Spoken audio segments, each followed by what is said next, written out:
वास्ते। कुरान में ये लिखा है नमाजी के वास्ते। जन्नत का दर खुला है नमाजी के वास्ते। जन्नत का दर खुला है नमाजी के वास्ते। कुरान में ये लिखा है,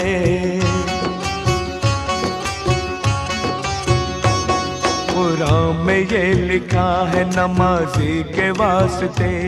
जन्नत का दर खुला है नमाजी के वास्ते। हैया अला सलाह